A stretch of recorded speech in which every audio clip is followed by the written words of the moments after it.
Assalamualaikum warahmatullahi wabarakatuh. Perkenalkan, nama saya Sofi Yulianis dengan NIM 2314010306. Saya berasal dari kelas 4 PAIG. Di sini saya akan menjelaskan tentang surah An-Nur ayat 27 sampai 29. Sebelum saya menjelaskan tentang makna ayatnya dan hubungannya dengan pendidikan, terlebih dahulu saya membacakan ayatnya dan artinya. Bismillahirrahmanirrahim.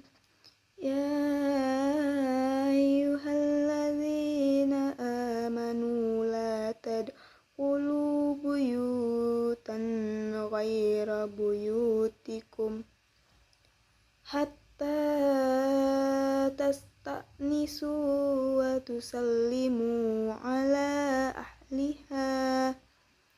Dzalikum khairul lakum la'allakum tazakkarun.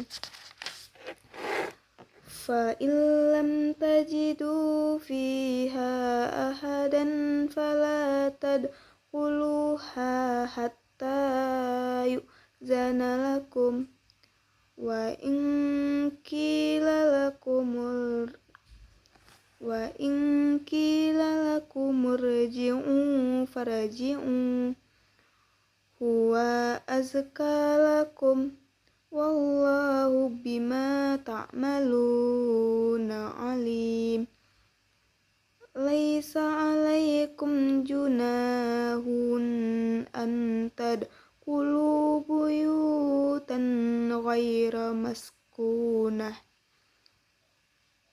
ghaira maskunatin fiha mata'un lakum wallahu ya'lamu ma tubduna wa ma taktumun. Yang artinya, wahai orang-orang yang beriman, janganlah kamu memasuki rumah yang bukan rumahmu sebelum meminta izin dan memberi salam kepada penghuninya. Yang demikian itu lebih baik bagimu agar kamu selalu ingat.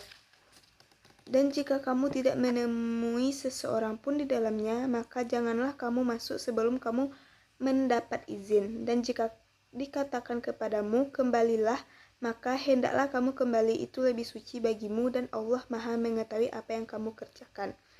Tidak ada dosa atasmu memasuki rumah yang tidak dihuni yang di dalamnya ada kepentingan kamu. Allah mengetahui apa yang kamu nyatakan, apa yang kamu sembunyikan. Baiklah, di sini saya akan menjelaskan tentang tafsir atau makna ayatnya. Yang pertama itu ayat 27.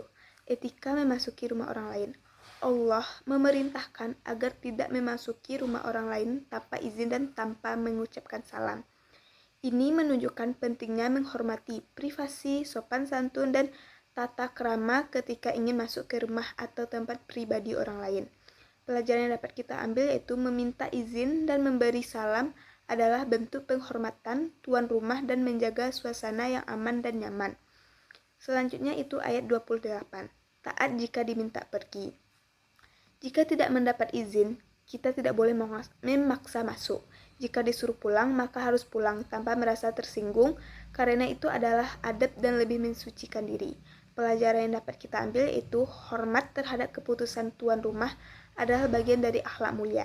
Kita tidak boleh memaksa atau bersikap keras kepala. Selanjutnya ayat 29, rumah yang tidak dihuni. Boleh memasuki rumah yang tidak dihuni, misalnya tempat umum atau toko, jika memang ada keperluan yang dibenarkan. Pelajaran yang dapat kita ambil yaitu ada perbedaan antara ruang privat dan ruang publik. Ruang publik bisa diakses sesuai dengan kebutuhan dan adab yang berlaku.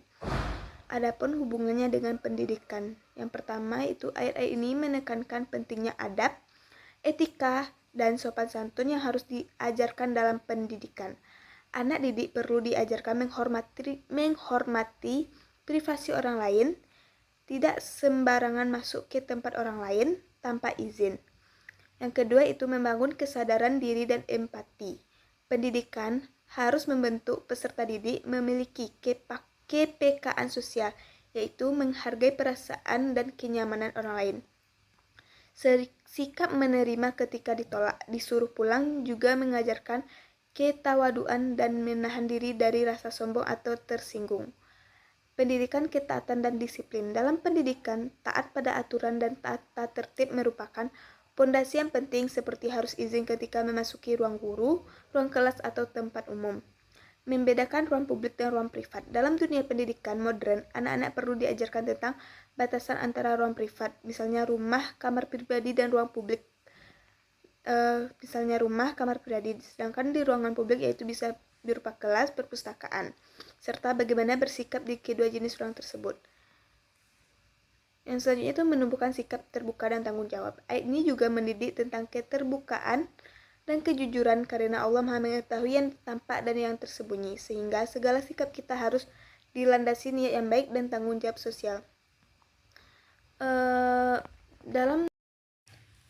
Dalam dunia sekarang ini, misalnya kayak dunia modern ini yang penuh dengan dunia digital, sebagai seorang pendidik atau seorang manusia, kita harus berhati-hati untuk dalam berkomentar, dalam menyebarkan hoax, karena itu merupakan suatu privasi seseorang.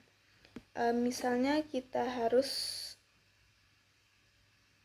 ketika kita menghubungi atau berkomunikasi dengan seseorang, kita harus menggunakan bahasa yang sopan santun agar orang itu tidak tersinggung. Contohnya dalam berkomentar kepada seseorang, kita harus menggunakan bahasa yang sopan agar orang itu tidak tersinggung. Sebagai seorang pendidik ataupun seorang peserta didik, kita tidak boleh menyebarkan hoax atau menyebarkan berita yang tidak sesuai dengan faktanya. Sekian yang dapat saya sampaikan. Kalau ada salahnya, saya mohon maaf. Saya sudah dengan Assalamualaikum warahmatullahi wabarakatuh.